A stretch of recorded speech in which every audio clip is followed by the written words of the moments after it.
Okay, welcome everyone.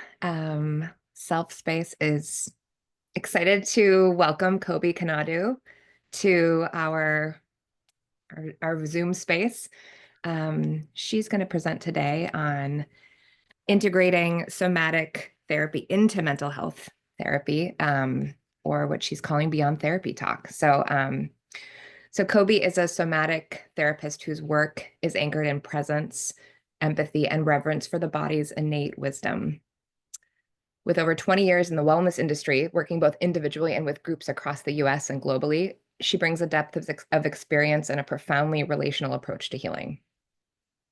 Her expertise lies in supporting individuals navigating autoimmune illness and trauma, particularly those carrying the imprint of complex PTSD, attachment wounding, chronic pain, and grief. And as a lupus warrior herself, Cobi's lived experience has been one of her greatest teachers, shaping a practice that honors the realities of living in a body that has endured. Her approach centers nervous system regulation and embodied safety through gentle, non-invasive touch and a deeply attuned therapeutic relationship. Rather than trying to fix or override symptoms, she offers a spacious, non-judgmental environment where clients are gently supported in reconnecting with themselves at their own pace and in their own way. Cobi's work invites more than just symptom relief. It fosters resilience, presence, and reconnection as ongoing practices. Her clients often describe feeling more at home in their bodies and more able to meet life with grace, agency, and self-trust. Take it away, Cob. Thank you for that beautiful introduction, Kelly. And Ken, just want to thank you all for being here and making the time this morning. I know we all have busy schedules, and so I'm really honored to be able to share this information with you and know that you are interested and just use it as a platform to help you expand what is possible and the way you support your clients and thinking about their care and wellness and who could be a great asset as part of their wellness care team. So, yeah. So, anyways, for those of you too who I had a different title for this talk, so just to make a note of that as it's put in the archives as well. So, originally it was called Integrating Somatic Therapy into Mental Health Practice. Um, so now it's retitled Beyond Talk Therapy. So, how to incorporate somatic therapy to amplify therapeutic outcomes for your clients. So, we shall begin. Let's see. Okay. So, as I said, thank you for being here. Thank you for showing up today, for being curious, open, and willing to stretch. Thank you for giving the next 90 minutes to something that might just expand how you see the work you already do so beautifully. So, two, I am here to be a complement to the work that you're doing and really find like a harmonious relationship. And I cannot do the work that I'm doing without all of you. So, yeah, it's really special to be here today. Okay. So, just a little bit about all of you. So, maybe this resonates with you. So, for the therapists in the room, you're here because you're not just any therapist. You're kind. You're the kind who continually seek depth, um, who knows that healing isn't just linear and that your clients are whole, nuanced beings. You're the kind who knows the limits of talk alone, who senses that the body holds stories words can't always tell. You believe in collaboration, not just because you aren't enough, but because you know there's magic in weaving together the right support. And you're here because you want to bring the body into the room, to deepen the work, to soften stuck places, and to expand what's possible for your clients. So, um, yeah, I just think it's like if any of that resonates with you or other therapists that you feel like, oh, yeah, that speaks to them too. These are the things that I feel like really resonate and support that um, client integration and knowing who might be the right client fit and how to that I might be the right fit as well for all of you or somatic therapy. Okay. And so I am a big proponent of understanding where we're going, what we're doing, and why. So I want to just give a little overview before we get into the body of the talk. So, what to expect. So we're going to talk about the understanding of somatic therapy and how it intersects with trauma, attachment, and nervous system regulation. The impact of ignoring the body in healing work and what shifts when we bring it back online, and then opportunities for collaboration and care beyond the therapy room. So that will be um, the overview and kind of the framework for our time together. Any questions about that moving forward so far? No. Okay. So again, just to kind of reiterate what Kelly talked about. So I'm a licensed somatic therapist, and I'm licensed under massage, but a lot of times I will just frame it as somatic therapy because I think people have their own ideas when they hear massage and their preconceived notions. And so, to make it easier for educating and understanding the work that I offer and being clear, somatic therapist. But when we think about somatic therapy, too, the Greek word for body is soma. So, really, anything under the umbrella of body work, massage, acupuncture, craniosacral, and we'll get into that later, really fall under somatic therapy. But today, too, we're going to really focus on like key elements that support the trauma work and such like that, that are different than some of what those other somatic therapies support, but are also integral to the healing process. So yeah, I have had over 20 years of experience in the wellness field. I am certified to teach yoga. I have taught many group classes and love educating wellness oriented audiences, doing stuff for corporate companies, one on one. So, this is really a treat for me to be here with all of you today to get to share this work and expand the knowledge of it. And because not everyone knows, like your self space is, I feel like, on the cutting edge and really open to new experiences and seeing how you can bring in different modalities to best support your clients, also expand and support the work that you're doing, which is awesome. But not everyone is that way, and not every practice. So that's really my main focus this year too, is to start to educate that even if someone's not working with me, they know what's available. Um, and my work now really has started to focus on trauma. So, really, that attachment piece. So, insecure and disordered attachments, boundary violations that can come with sexual abuse, sexual trauma, um, emotional abuse, and then autoimmune illness. And a lot of times, those trauma and autoimmune go hand in hand. So, it just works seamlessly together.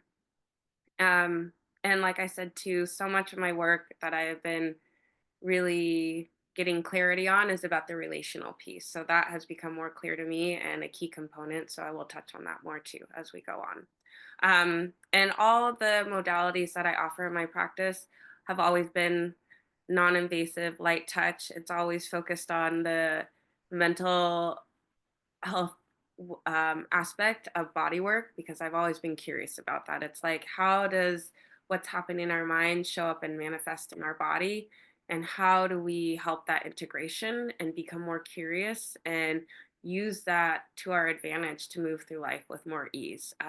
Because as we'll see too through this talk, when we are cut off from our bodies, either ourselves or our clients, we're losing a lot of access to really help inform our decisions and feel empowered in them. So, I'm a living testament to this work, and it's really been an integral part of my success and well being on a personal level. And so, I just want to be able to offer that to others too. Um,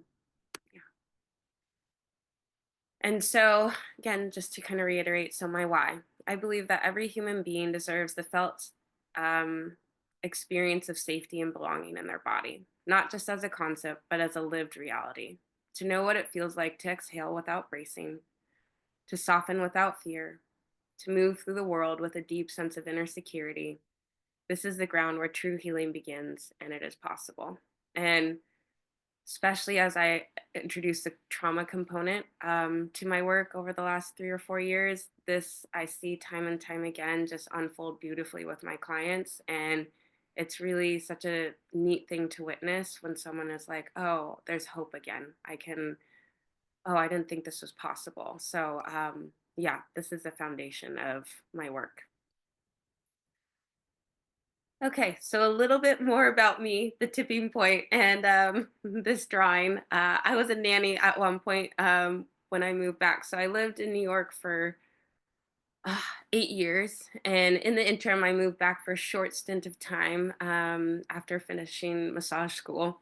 And it was like, where am I going? What am I doing with my life? And living with family. I don't know if any of you have ever experienced that, where it's like, oh, independent, running your own life, paying your own bills, doing that thing. And then it's life changes, happens. And then you come back home and you're like, oh my gosh, I'm back with all my family members. And wow, and I always say, your family is the Olympics of testing your mindfulness and well being, because when you can choose your friends and the people you're around, you get to show up and have all the parts of you that feel good and get to be, expanded, amplified. So the true test is being around your family and seeing, like, well, how well did these hold true? So, anyways, in that time, I moved back. I was trying to find work and all that. So I got a job as a nanny. And I used to do that when I was younger. And if any of you have worked with kids, know anything about kids, they are honest. They can see the truth of you like nobody else. And it is painful sometimes. So, where I'm going with this image, the little girl that I was caring for drew this picture of me. And in that time, my health had taken a huge turn and I wasn't sure what was going on. And I was in a workout class and I had gotten a cold from them and it just did my body in. And I was doing cat cow. And all of a sudden I heard this pop in my wrist as though like a glow stick had popped. And I was like, ooh, that is not good. I don't know what that means. And the next day, my whole body was inflamed and puffed up. And my life has never been the same since then. And as I went on, it was like very scary because I was always able bodied, always had physical capabilities, independent. And it was like, wow, that really got shook. And so one day she was drawing a picture of me and she goes, here you go. And I was like, wow, you captured me so well because my hands were so inflamed. You could not see my knuckles. I couldn't even make a fist. Like my body was in so much pain. I couldn't even get up and off the floor. Like I would nanny for Tuesday through Thursday, and then Friday through Monday, I would have to be horizontal because I had no energy. So it was a really rough time, to say the least, and very scary because when you have a health crisis like that, it's like, what's happening? Very disorienting, and you're so vulnerable. And if no one else is going through that and you don't have the resources, you feel very alone. And I remember the turning point for me because it felt like chaos was swirling all around me. I was sitting at the table and I was like, who can I trust? It was really tough being back near family, and they were going through their own dynamics. And I just felt very lost. And I just kept like meditating and praying, like, help me. Like, what, where do I go? If I can't trust the people that I'm supposed to love and are supposed to be my supports, who do I have? And then this little voice came through, and it was like, you trust your body. And I was like, okay. And that was a turning point for me. It was like, okay, yeah, I can control for the most part. I can trust this. And if I can tune into this, then I will start to be okay. I can start to feel my way out of this. And luckily, too, for me, I had years of experience with my other somatic practices. So I really leaned in on them to help guide me to of being able to stay in tune with my body. But this catapulted me to another level because it was like someone stuck a stick of dynamite into my life and blew me to smithereens, and then I had to piece it all back together, and I'm still piecing it back together. But it's like as you put those pieces back together too, you're analyzing and like, well, does this fit, and being curious. So it was a real high level education and understanding, like, what does this mean, how does this work. And what I saw too was, because I didn't go on medication for the first 2 years after my symptoms came on because I was deathly afraid of it. It was like, oh, I'm young, and if I go on this, I'll probably be on it the rest of my life. But there was a beauty to that too, because my body became this barometer, and I would instantly feel if something was a stressor, an anxiety shutting down, because it would show up in different ways in my body. And it forced me to learn how to have to communicate. So where maybe things could slide before and it's like, oh, I can override that or I can be complacent. It's like if I don't say something, my body is in severe pain or this shuts down. And so yeah, it just showed me the power too of understanding your internal signals, what those mean, and how to advocate for them because they're there for a reason. So then, moving forward, I started to get the right support in place and find the doctors and all that. And then when I officially moved back to Seattle, I was like, okay, I'm going to open my practice and started seeing, okay, there's something here that my other modalities can't quite address. And then a colleague introduced me to transforming touch, which I'll talk about in a little bit. But that was life changing. And that invisible thing that I was like, oh, in my life, in my client's life, trauma. And so that was a game changer. And it really started to shift how I viewed trauma, how people have their lived experiences, how I had my own lived experience, and like, what are the environments and supports that are needed to help one reclaim their autonomy again, their independence, to have confidence, and all of that. So, this is just a little window into like why this is so important to me and how I like to support others and being able to access to, and I'm still learning every day. I learn from my clients, from my own body. And I think that's important too, that we always stay curious. So um, thank you for listening on that. Okay, so to just pivot a little bit as we get into the talk. So at this moment, I would just like to invite you for reflection. So just to kind of keep this question in mind as we weave through our time together. So just thinking about what becomes possible for my clients when their bodies are finally safe enough to feel. Because again, we need to have the framework to understand the cognitive aspects of our experience. That's so vital, because if we don't have language, it's like, how do we communicate? But then having that felt sense on board, bringing the body on board is also really key and completes that holistic 360 view of a person. So just to keep that in mind as we go along and maybe thinking of other clients too, that it's like, oh, I think this would be beneficial, or sometimes even just planting the seed to just bring it to their attention. Okay.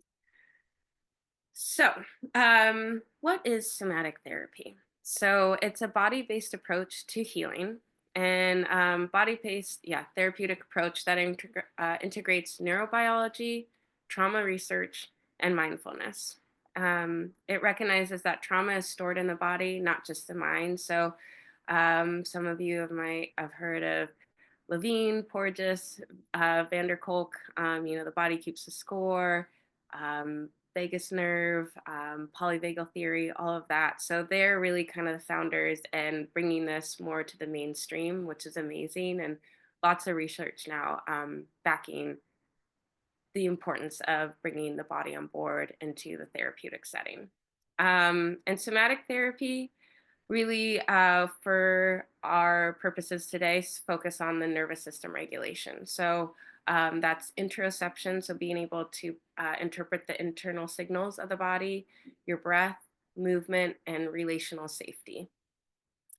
It really helps clients process trauma through a bottom up pathways beyond cognitive insight. So again, like I said, it's important to have the top down approach. Like I cannot be doing my work without all of you, nor do I want to.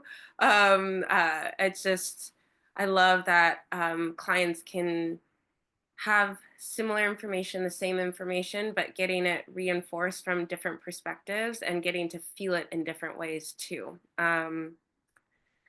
And so it also supports a reduction in PTSD symptoms, anxiety, chronic pain, and dissociation. So, and multiple clinical studies have proven this and just kind of reaffirm it time and time again.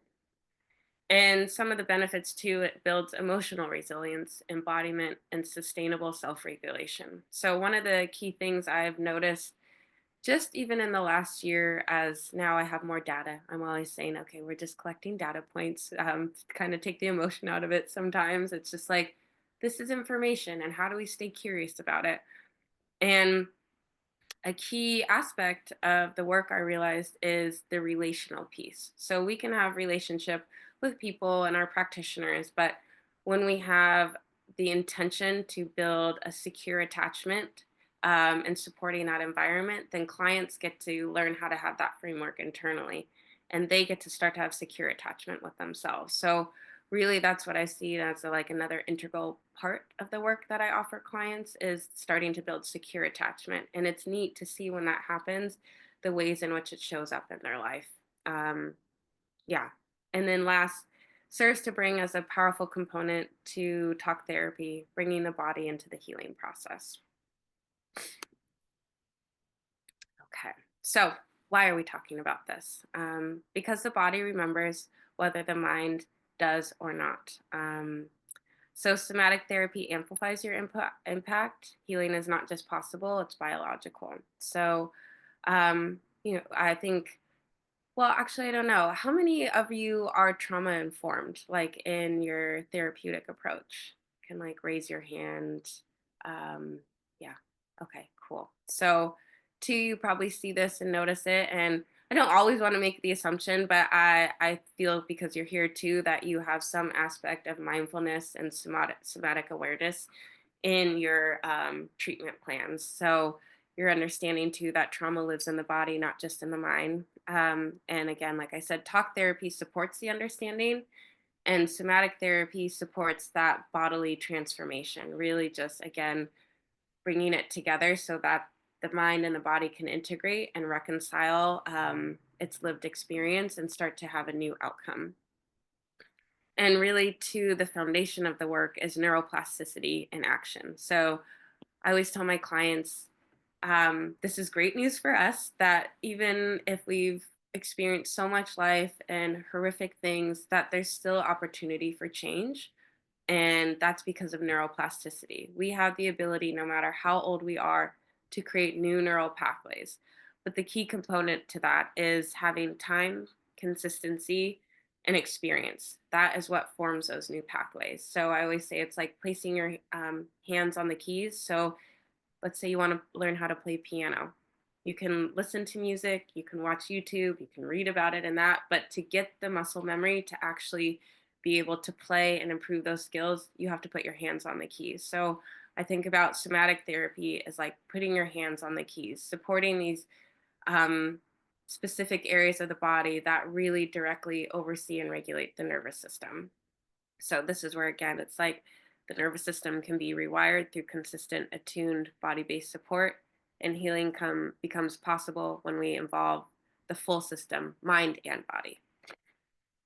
And then again, when the body is included in therapy, clients build greater capacity for regulation. The attachment wounds begin to repair, and chronic symptoms, anxiety, illness, pain can reduce, and the integration of trauma becomes deeper and more lasting. And this is because we can think about things and think about safety, but until we have a felt sense experience of something, until you are moved by something, does it really fully click? And so that's where when some a client has that spark and it clicks, and then you are able to capture that and say, okay, that feeling, you can tap back into that feeling and use it as a reference point for how you want to move forward or being able to know what's possible. Okay, so two again, like why are we talking about this today? So again, all of you are very well informed and have a desire to learn about this, but somatic therapy is only really now becoming mainstream. Like talk therapy in the last 4 or 5 years has really had an explosion, which is amazing, right? That people can have resources and understand where they can go to have the support to process their experience and have a neutral mediator for what they're working through. Um, and then traditional training focuses on based methods, but a lot of times can overlook the body's critical role in trauma recovery. And then most therapists, I don't believe, are taught to work with the body's deeply stored trauma and limiting their effectiveness. So, two, it can be a little daunting to deal with trauma and understanding the ways in which it expresses itself and comes out. So, having that, even if it's maybe not the main focus of your work, but being informed about it can be really helpful so that can be tracked too and seeing, like, oh, okay, this is what's coming up and this is how it's expressing itself in my client.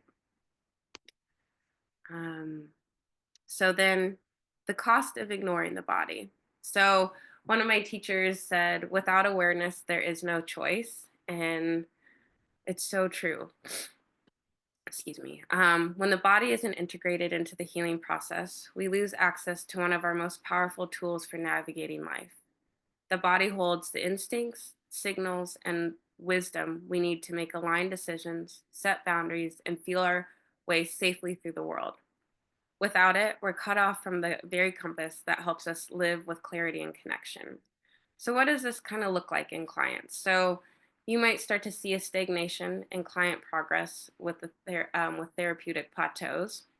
Clients may never experience true safety and comfort in their bodies, and there's potential for re-traumatization or incomplete healing, leading to chronic symptoms. So, with that last one too, when we think about clients working through the issues that they're bringing to us, they've done a really good job, right? Like they're here and showing up and have developed coping mechanisms that help keep them safe. So, in order for them to start to release those, there has to be something that the system can trust and rely on that says, okay, you can let go of this coping mechanism, this defensive accommodation, in order to start to experience a new way of being and move into a different way of living. And so, if the body is not on board, then those defensive accommodations can ground like down, dig in deeper, or never fully get resolved because the body, even though the mind is understanding it, the body doesn't have a felt experience of what that safety feels like and what is possible and how to grow that little seed of inspiration. So, and again, if we don't feel like we have choice, then we can stay in a victim space or your clients can stay in a victim space because um, there's not a sense of feeling empowered. So too, when we start to integrate somatic therapy, more choice comes on board and then having the language to articulate it and that just continues to expand it. So so what did it say so a path moving forward. So I like this image because again, this really shows the way in which I view the work together and seeing where things overlap and get reinforced, but also understanding that like each of us have our own scope of practice and bring our own lens of experience, both personally and professionally, in supporting our clients. But again, like the word that comes to mind is leverage. Like, how do we leverage our skill set and what we know to just support our clients fully? So, helping our clients move from cognitive understanding to full body integration of safety and security. This is providing a pathway forward for clients to genuinely embody a sense of safety, self worth, and emotional resilience. And so, practical approaches to somatic integration. And this is where I'm going to talk personally about like how I work with clients. And at the end, I will provide a list and also a takeaway that Self Space will send out after this talk to show other somatic therapies that also I find have these components. And then it's like honing into on the particular therapist or practitioner. But just to speak to a moment of how I work with clients. So, transforming touch, a little background about it. It was developed by a psychotherapist named Stephen Terrell.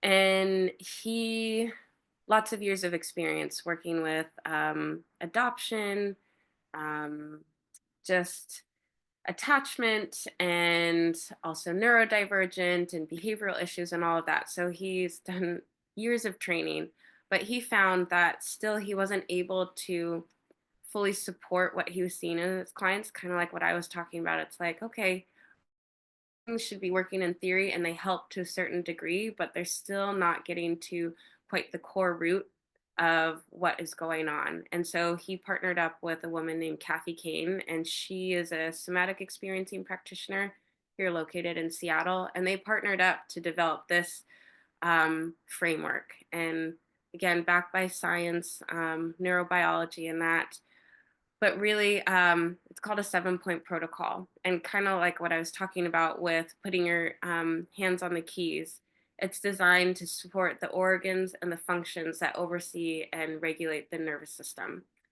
And in that, Stephen found when there's consistency, because a lot of times if we've experienced trauma, we're living in a chaotic environment, we've never even known what safety feels like, or our clients have never known what safety feels like. It's like, where are you supposed to get that reference in your lived experience? And so transforming touch starts to provide that framework, that scaffolding, that their system can start to trust and have predictability in. And in that, it starts to build a sense of security in the system and predictability, which is what is needed, right, to have safety on board.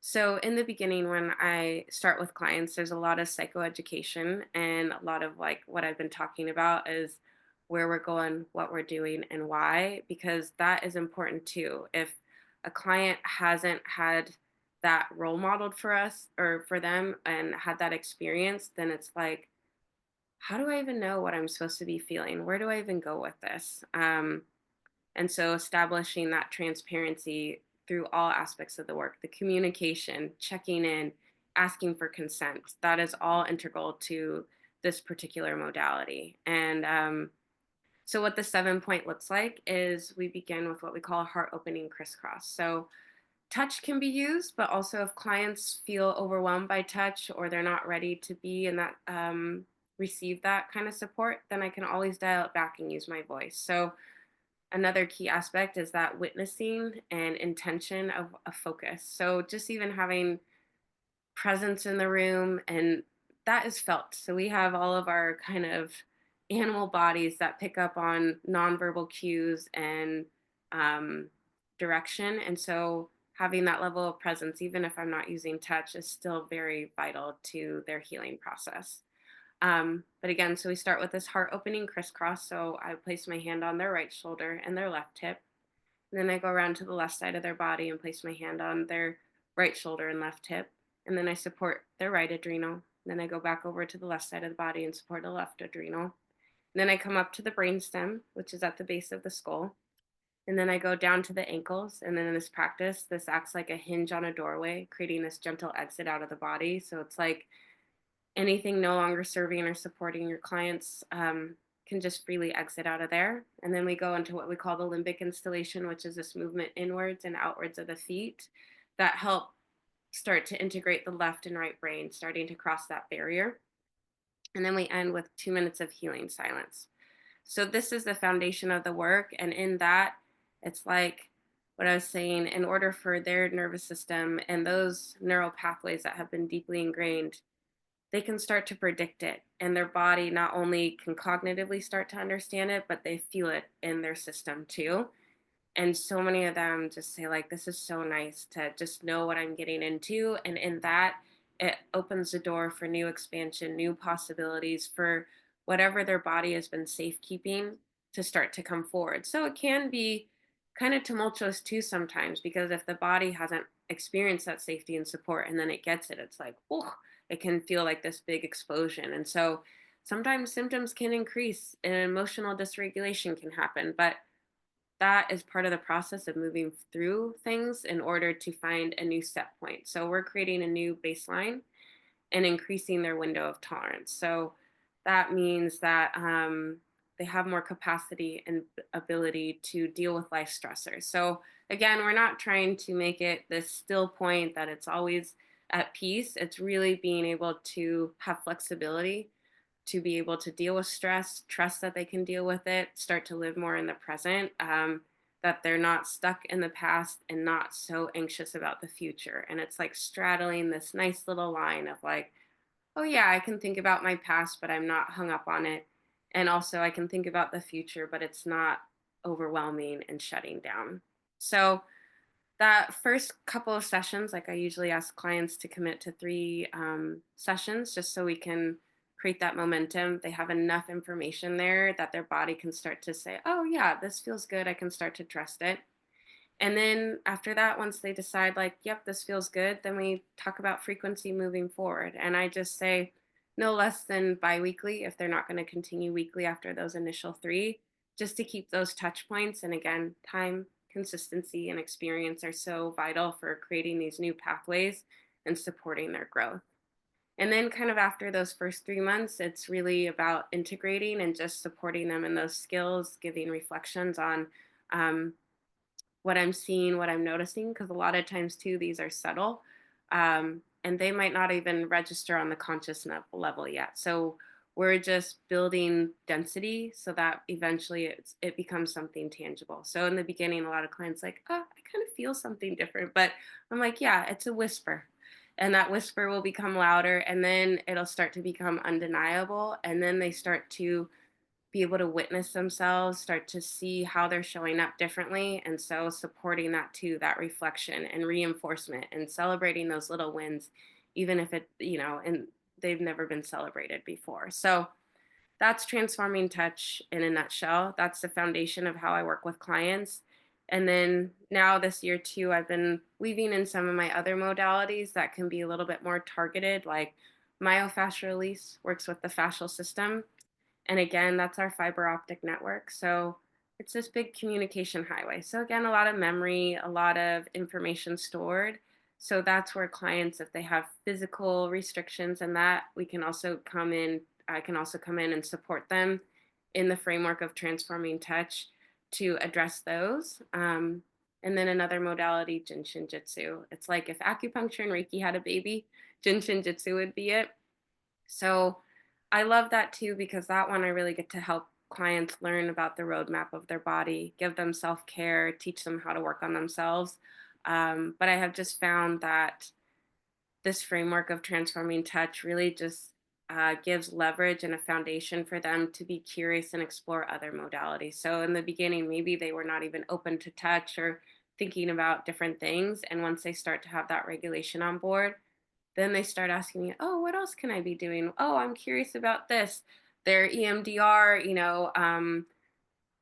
with their therapist starts to expand and open. So, really like this opportunity to create a new pathway forward.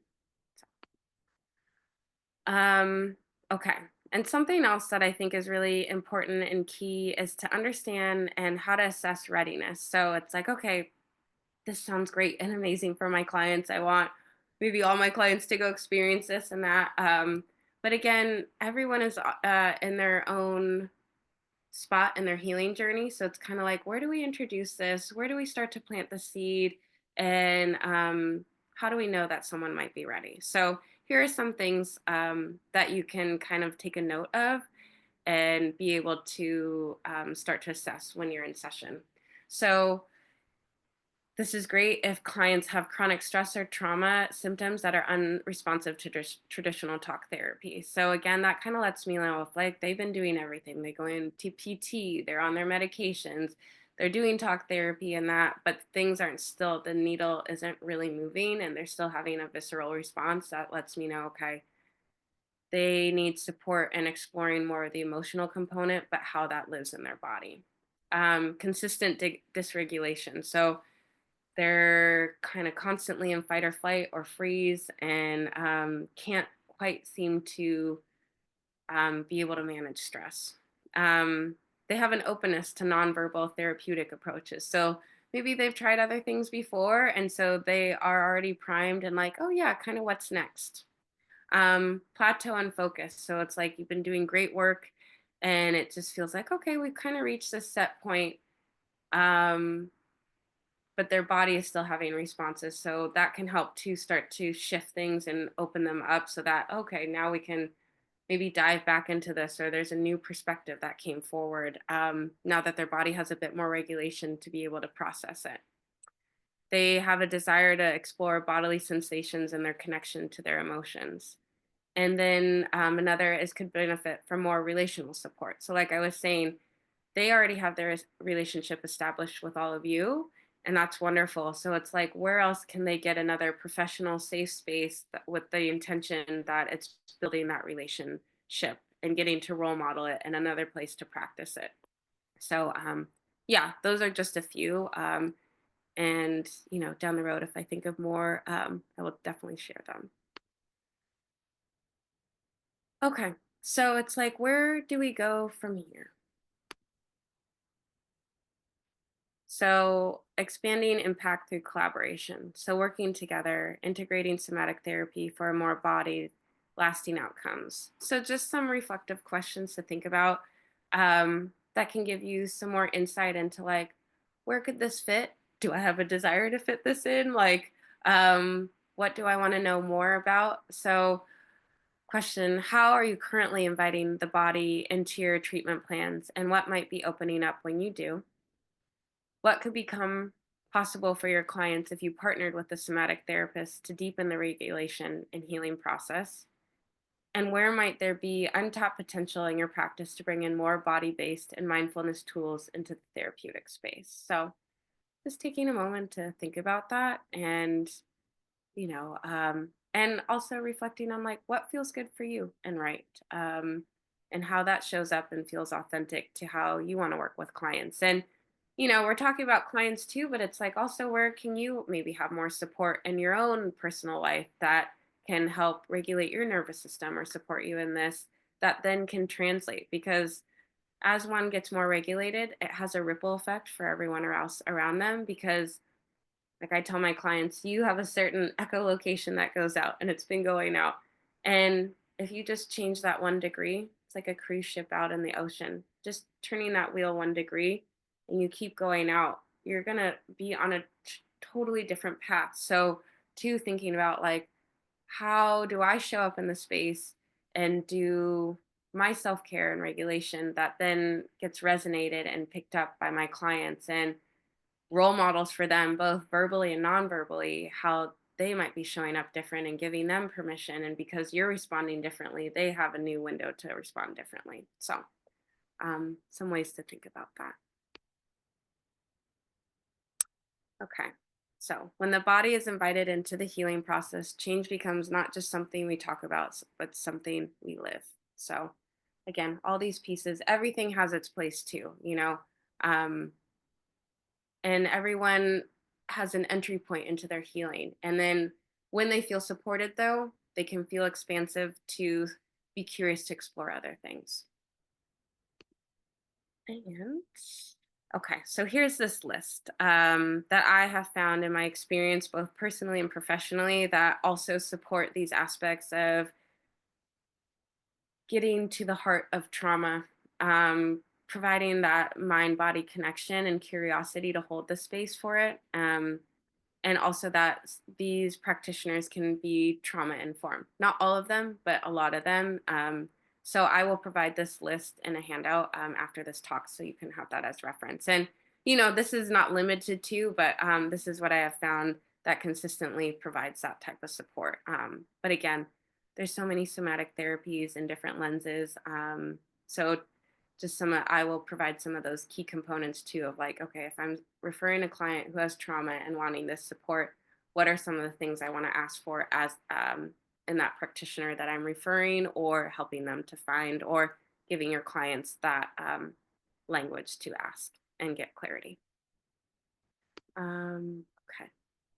So now we've come to the point in our talk where I'm going to invite Kelly to share a bit about her experience. So, if you don't know, I met Kelly at a self space event 2 years ago now, and graciously through Emily West, who was like, I think you need to meet someone. And she's been wanting to learn more about the body and how we bring that on board. And I was like, oh, great, and clicked. And it's been such an amazing experience for me getting to, I'm going to close this, get to work with Kelly and be able to have those ROIs where we can touch base on our clients and get to track like what we're noticing from our different expertise, scope of practice, and really see like how amazing the patient outcomes can be, client outcomes can be when we join forces, like what is that? Power Rangers. When our powers combine, I don't know what it is, right? What's the saying? Anyways, you guys know what I mean. Yeah. Oh, Captain Planet. Anyways, whatever. Moving on. So I'm going to hand it over to Kelly to just kind of share about her experience and then after that, we will open it up for questions to kind of end our talk. So, all right, you can take it away, Kelly. Thanks. I hope you'll fill in the gaps where I'm. Oh, of course. I'm here supporting you. I'm not leaving. Well, so yeah, Kobe and I met 2 years ago at the Self Space East Side Open House. And immediately when we were introduced by Emily West, it was like, oh my gosh, I really want to understand what kind of work you do because I think there's a missing piece here in my practice. So that started a relationship between us that, I went in and I did the like sort of a first session to understand like from a felt perspective what transforming touch is and how it feels. And I was like, wow, this is really it's not complicated. It's very simple. And yet it really profoundly touched me. It was like, wow, this is really an interesting approach. And so I sent my first client over to Kobe, maybe was it in May of 2023, maybe? Hmm. Hmm. And since then, we have worked on, I mean, I guess maybe 4 or 5 shared clients at this point. Hmm. Yeah. Yeah. Um, yeah, and I don't know the best, what there's several different stories. The first client I sent over, she was seeing me weekly. She was in her 20s, early 20s, and with a history of opioid use and addiction, and had just moved back to Seattle. And we couldn't get any traction in therapy. It was like, to your point about client readiness, at this point, I didn't realize this fully, but she was just totally in fight or flight, just constantly dysregulated. And so through some sort of miracle of the universe, I sent her over to Kobe. And she was, I mean, it takes financial resources to do both. Um, so Hmm. that's, I think, another component of the client readiness is like, where are they at financially? And that's not always something you can assess, but it's something to consider. Hmm. Um, and so I sent her over and we got Kobe and I got an ROI on file and we saw almost immediately Hmm. a shift in her. I know that I did. And then when we talked, we were like, wow, this is really something's really happening here. And so she was able to just like suddenly where everything was stuck, there was so much movement that happened. She started to like, okay, I'm going to get married. Okay, I'm going to change my job. Okay, there was just suddenly everything kind of came on board and it was really fast. Hmm. Yeah. If maybe I can jump in for a second. I hadn't, you know, every client moves at their own pace, but hers in particular, it was like within 3 weeks. Mhm. And this was a client who had such bad anxiety that she could not leave the house, like couldn't hold a job, had to be driven everywhere, like just had yeah, she was just kind of fearful to be in the world and didn't trust herself. So when she started working with me, it in conjunction with the relationship she had built with Kelly already, right? Like I'm saying that having that trust with their talk therapist is so key so that when they do start to make the incorporation of somatic therapy, they already have that there. It's like they trust that their therapist isn't going to send them to someone that they wouldn't, trust or see. But it was incredible. And then it was neat to track the transformations. And it was like, oh, okay, this is what I'm noticing. And this is what I'm noticing. And getting to then support and also kind of think about, like, well, how are we tailoring our treatment plan? So I'll let Yeah. you maybe continue. Yeah. And with this client in particular, she ended with me because she was separating financially from her family and so like didn't have the resources to do both. But she still sees Kobe and has come so far. And I think that at that time too, she didn't realize that we had a really nice relationship, since it being sort of it being one of the first therapeutic relationships she had had. Yeah. Yeah. And I think in that, like, she would go back, like, wanted to go back to see Kelly, but I don't know the timing. But Yeah. yeah, she's still a client of mine. She has since gotten married. She has a baby now. She started opening up her own business and like driving herself. And now what I'm seeing in our work together, because there was a little bit of a break, right? Maybe like 6 months off, is she is having more agency over her experience, and because she has more resilience, so like super anxious traveler, she went back to the last spot where she had a really bad experience, and she goes, I noticed I wasn't anxious. Like, yeah, I have anxiety and stress, but also I have a baby and we're traveling and that. But she's like, it was really clear to me that things weren't showing up in the same way. So getting to talk about, like, how do we set you up for success? Like, what does that look like? How do you advocate? How do you set the expectation? So clients are also getting in that. It's not just like, okay, I'm going to support your body. And, it's like there Yeah. has to be education around, like, well, how do we interpret these signals? How do we leverage those and get to expand their impact and start to trust yourself, build that confidence. So she was a great example of that and continues. And it's just neat to see too that as she has more secure attachment to herself, how she's speaking up and realizing, like, oh, maybe I could be doing this better. That self-awareness again. She's having more choice because there's more self-awareness. So yeah. I want to talk about one more client, but before we do that, Becca, I know you're heading out at 11, but I wanted to know, did you have any questions or any kind of comments or anything before you head? Um, I am well, number one, I just want to say how incredible that is. I was actually just sending Kobe a quick message to say thank you. And No. yeah, I'd love to chat more. I'm really curious, I think, but this is definitely a conversation for another time, but like how like art therapy might kind of be um Hmm.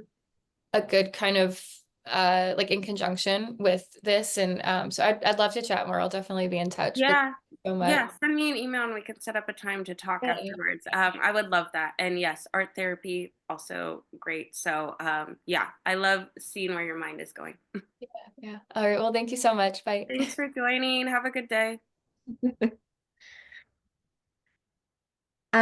Yeah, the other client I want to talk about, there's two other clients in particular that Kobe and I are sort of, I guess they're not shared anymore, but one in particular who has been my client now for about 3 years. He is a 60-year-old male and has the reason I sent him over to Kobe is because she talked about transforming touch as really as starting as the as sort of starting out as being a form of touch therapy for people who have been adopted. Hmm. This client of mine had been adopted and had talked very extensively about the adoption as a primal wound, which is also the name of a book, but he really identifies with that. And this client, for the first about year, we had been virtual and I couldn't get a word in. Even when I would interrupt him, like, oh, I want to talk, he would talk over me. And he would just keep talking. It was like he was on a track. There was really no presence. He would have these little paragraphs that he would talk about, and then he would say, I know I talk in paragraphs. So he had some awareness, but I couldn't even interrupt. So I used the adoption piece as a way to say, hey, I have a thought, you know, what about going and seeing a somatic therapist? And oh, Sadie, are you taking off too? Did you have anything to say? Any questions or anything? No, it's okay. I will be in touch. And Kobe, I sent you a message too. Sorry, I have to Yeah, leave. thank Thank you you. so Thank you. much. I Thanks so for coming. appreciate you taking the time. Have a great day and we'll be in touch. So yeah, so this client I sent over to Kobe under, did anybody else have to leave, by the way? Anybody else have to go at 11? Okay, okay. Just thought I'd check. But this client I sent over to Kobe, and so he reluctantly agreed. And he's a tricky client, kind of the client who kind of comes in and is like, why am I doing this? This isn't of value to me, like has a lot of like activating parts in the room with us. And Kobe saw similar thing. Kobe, you want to take you want to take it for me. Yeah. He was an interesting client to work with because so many defensive accommodations, and like what I see in clients too is I like to know what their support network is outside of their therapeutic space, because that can be really indicative too of how, I don't know, how the process moves forward, because the more kind of support and openness they have to relationships, then the more opportunity they have to practice these new skills and start to build it and refine it. And but it's tough if someone is closed off from that. And there would be opening with him, but where do I want to go with that? Yeah, I just feel like there was a lot of resistance, but also there were shifts. And like for a client like that, it's like, okay, kind of a millimeter at a time, but Yeah. also we can celebrate those millimeter movements. And um, You and I did. You and I celebrated, but he was not aware. He was not aware of the shifts. Um, yeah, it would be really hard and didn't want to trust it either, you know, and that can be difficult, but still persevering moving forward. And sometimes too, I find with clients that like who come in like that, where okay, they show up, something is happening, and it's happening even more on a subconscious, unconscious level. Oh, and that's the thing I didn't really touch on, but like with transforming touch, we're bringing it back to conception. So it's the pre-verbal, nonverbal space that gets to be supported, because that's where we get the foundation of our relationships and our attachments, and then get to see how those play out as we move forward in life. So this work really brings it back to conception, where we get to start to repairing on this deep level. And depending on someone's lived experience, uh, that can take time. And again, depending on their relationships outside of the therapeutic space, it just might take some more support and things not happening overnight. But by the end, it was like there was some opening. He was more receptive. He could share, kind of laugh, and like allow emotion to come through and be vulnerable, because man, he was in a lot of pain. And too, when your physical body, and I understand this from lupus, it strips you of the identity that you knew. And that was another hard part for him, is like, how do I accept the reality of where I'm at? And when we can start to get the body on board, we have more capacity and ability to do that. Yeah, and so he worked with me for about a year, and I think just kind of felt like he met where he could go with it and driving and stuff. But again, actually, I will say that he hates traffic and hates commuting. And something I see too, even if it means like, oh, they stop working with me, they're creating choice. They're making a definitive decision where maybe they would have just kept going with something before. And it's like, okay, now you're speaking up, and like, oh, now you're advocating for your needs. And this is great. This is amazing that you're saying, I don't think I need to be doing this as much, where they wouldn't have had done that before. So it's like in these little ways that this work starts to show up, and it's like, where's more choice coming in? Where are they communicating better? Where are they starting to develop more secure attachment and awareness? So, well, and to that, he worked with Cobi for a year, and that, in our work together, we're coming up on 3 years together with this client. Um, just in the last couple of weeks, he's been open to coming in person. So I think that it opens up, like little by little areas where, for repair and change and choice, mhm. even if the client isn't fully aware, even though I've reflected to the client, well, I'm seeing change. Did you want to hear about that? No, because I don't feel anything. But I think that speaks to the interoception piece of Cobi, of your work, because he still needs some support on being able to feel, he doesn't know when he's connected. He doesn't know when these things are happening. So I'm really grateful to your work, because now I can get a word in. He Mhm. listens to me. He's coming in person. I mean, there's a lot of movement there for me and for our relationship, even if he's not seeing it. Yeah. And what I will say too is sometimes, right, we kind of got to front load anything we do that we're trying to change those new pathways. But just as important as it is to create momentum and get that new information in there, there's also importance in the integration piece. So sometimes too, that is just as important for clients to recognize, like, they're so excited and they want to make all this change and throw everything at the kitchen sink because they want to feel better. But it's like if we bringing it back to the breath, there's only so much air we can take in before we have to exhale. And sometimes in order to get that new breath in, we have to exhale. So what I mean by that is sometimes clients inadvertently have a month off or they're traveling or I don't know, life happens, but then that's just as important and valuable so they can see where therapy is fitting into their life, what support it's providing, because then it's like, oh, that is valuable to me. Oh, I'm noticing this shift and change and coming back and then getting to continue the work moving forward. So, yeah. Amisha, I see your hand is raised. So go for it. Yeah, I don't know if it's like question time. I don't know if Kelly wanted to. Um, It's perfect. Yes, okay. just lead away. Well, Cobi, just thank you so much for presenting. It was so nice to really understand and learn what you do and just you know, this is all part of like, for our clients and just wanting it to be better experience for them. And Kelly's talked very highly of you too. Couple questions. So you mentioned that you do first 3 sessions. Like, do you have like a packet? Like, how does that kind of like, is it I know Kelly's clients have worked with you for 6 months to a year, a few years, but like how does that work because of like presenting it to some clients so they don't feel super committed but still want to do it? Do you have some sort of like Yeah. packet or Yeah, great question. And actually, I'm in the process of kind of making some updates to my approach working with clients that want the trauma informed work. So Okay. it's kind of like two veins. But to answer your question, currently clients schedule a consult with me. So anyone who wants to come work with me to do the trauma work has to have a consult because I want to make sure I'm a good fit for them as well as they're a good fit for me because that is so indicative of their success for therapeutic outcomes.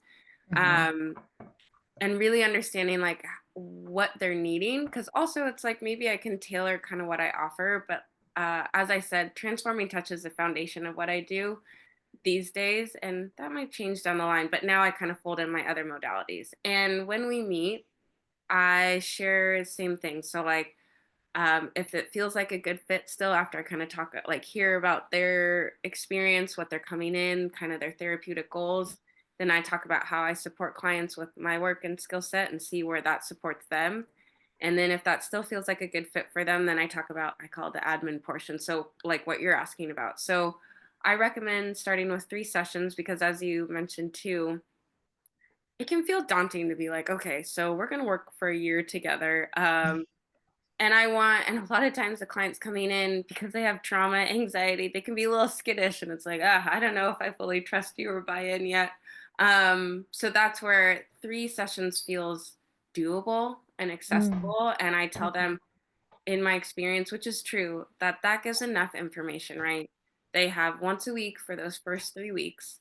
And by the end of the 3rd session, there's enough information there, both cognitively and in their body, that they understand how I work, what the protocol is to see that that is consistent across the board, because that's important too. I mean, that's the foundation of like predictability. And then I say, okay, and if that feels good, then we can talk about frequency moving forward because I appreciate Kelly too mentioning like budget consideration. I'm cash pay, which also makes it nice that like self space is cash pay. So clients already have in their mind like paying out of pocket. That's already like a value to them. And yeah, and then moving forward, it kind of just depends on the clients. Like some clients, they do the 3 sessions, it works, and then maybe they do like another month or two, and then they find like, I don't know, life or whatever comes up. And then sometimes they come back around and it's like, oh, this came up. Or like I had a client recently say, I want to come back working with you, but my basement flooded. So that like financial component. But a lot of times if they are on board and really invested and find that it's like making those shifts, then they work with me 6 months, a year, if not longer. And if it's kind of the longer, past the year, then it's sort of a maintenance schedule. So they like having that touch point and allows them a space that they get to show up. And a lot of times they're like, I enjoy coming here because I just get to be supported. They don't have to take care of me. They don't have to take care of anyone else. They get attuned to their body. They get that reflection of like what's going well and that. So those are all things that they find valuable. So does that answer your question? Yeah, no, absolutely. Which leads me to another question, if that's okay. Yeah, of Is course. Misha, before you ask Yeah. that, will you stop sharing your screen so we can see each Oh, other better? yeah, sorry. Yeah, perfect. Thank you. um is everything based like do you have a physical location, and is it only in person or online, or what do you offer with that? Yeah, so I have a physical location. My office is located in Fremont, Okay. in the Fremont Space Building. So typically free parking around, but if not, there's a paid parking behind the building.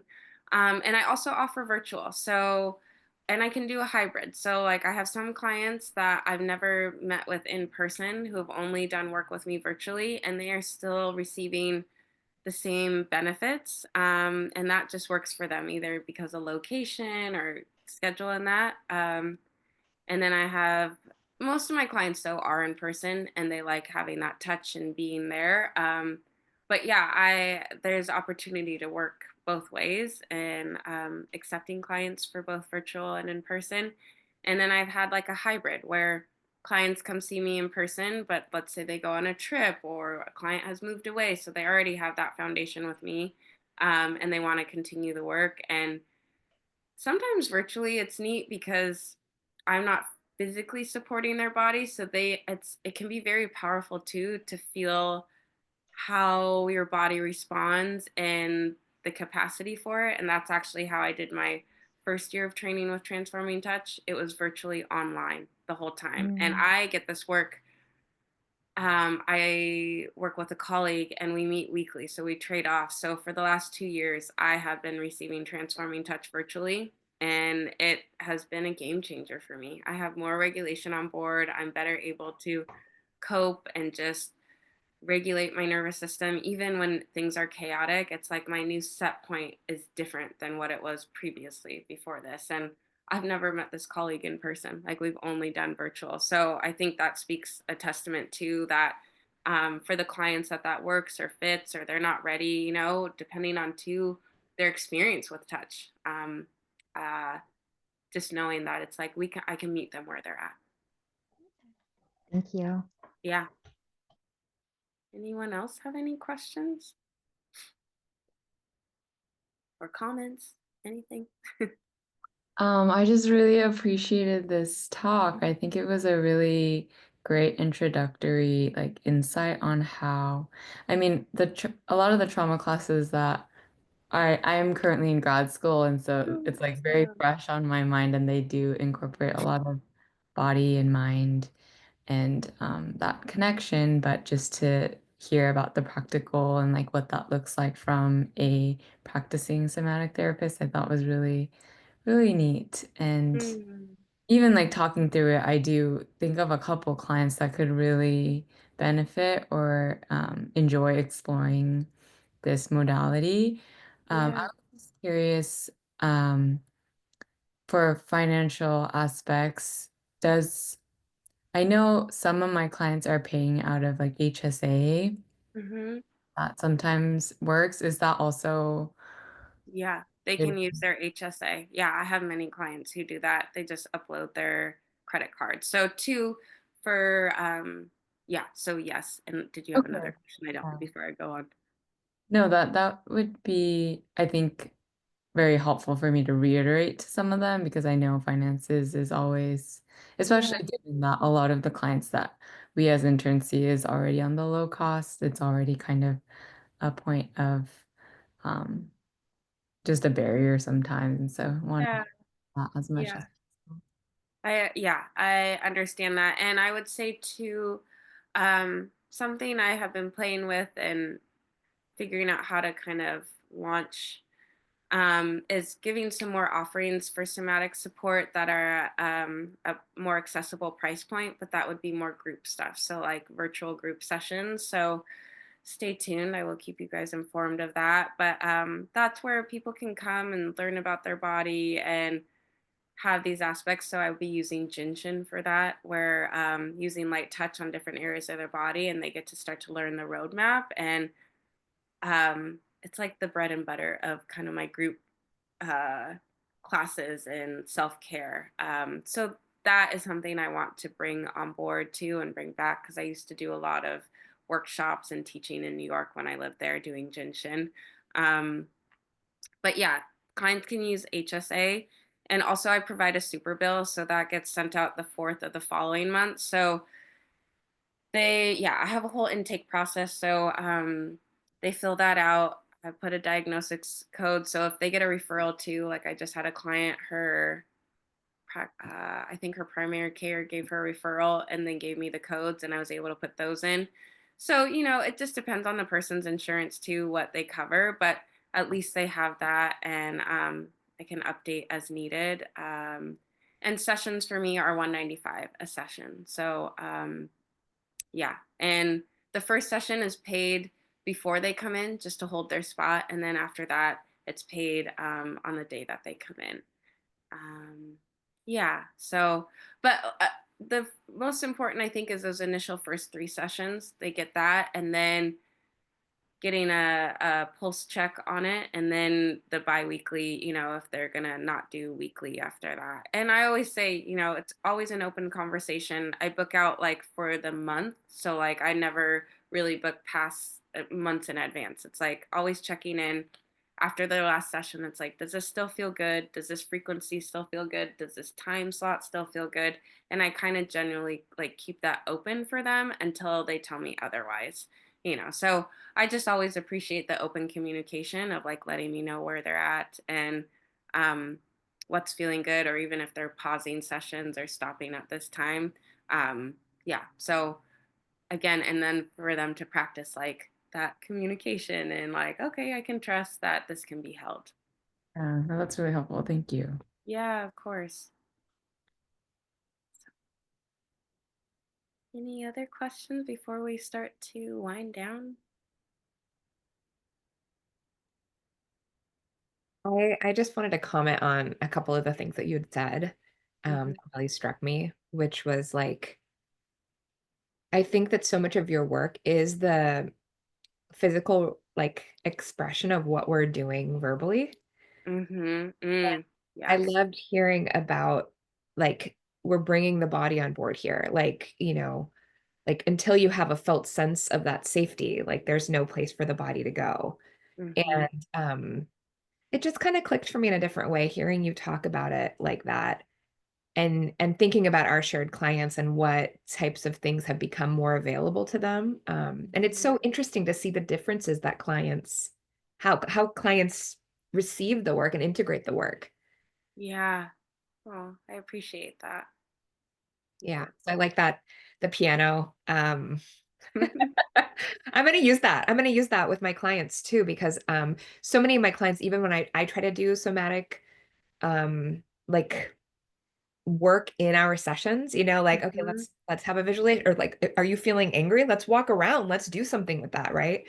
There's Yeah. there's a lot of resistance. And so I think it's a nice way of talking about it. Like, okay, yeah, we can talk about the theory, we can listen to the music, we can do Mhm. all this stuff, but if we're not putting our hands on the keys, then you're not getting a felt sense of what this actually feels like. And that's when Totally. Yeah. Yeah, I know. It's like going to the gym and wanting to like make your biceps bigger, but you're only working on your calves or your quads. It's like we have to have some intention, focus, and application. Yeah, and I love what you said. Is like this is the physical embodiment of the work that all of you are doing together, and we're just making it like a cohesive unit that they can learn how to use their words and what that means when it shows up in their body, and they just become more dynamic. Like, think about when you're in tune with your own feelings and you're like, oh, that's what that was. Oh, and now I can communicate that. And that clarity brings about more safety and trust and deepening relationships. And um, how cool is that to experience it? It's like thinking back to instances in your own life where that aha moment, or you finally were able to access something that wasn't accessible before, and how powerful that is. And then to know how to do it time and time again, like that repetition and getting that. And it's like just become this powerhouse, you know? And that's incredible. It's like, wow, what a great gift to have in this world. Yeah. So, okay. Any Well, questions or um, thoughts or yeah. anything to say for those who will eventually watch this this later?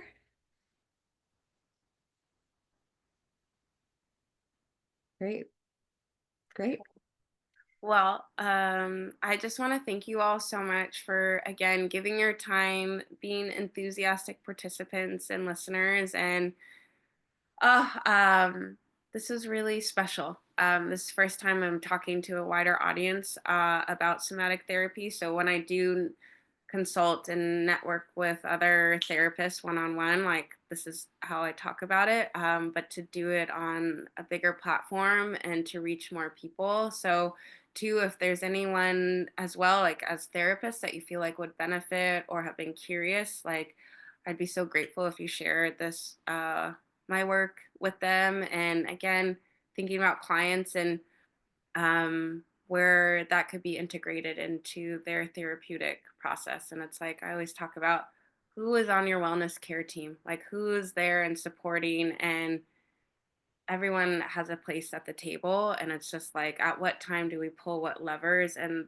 the more clients can get attuned to that too, then that's really dynamic and powerful for them. So anyways, I hope you all enjoy your day. Thank you, Kelly, for being the moderator on this talk. And I'm so looking forward to staying in touch and having more conversations moving forward. And if there's anything that you have questions about or feel like, oh, I would like to have incorporated into this kind of foundational talk, or you want to dive deeper on, I love doing this. And so I'm open to that and would be happy to come back to talk further on something more specific too. Yeah. Thank you so much, Cobi, for sharing your work. I'm going to end the recording now. Perfect.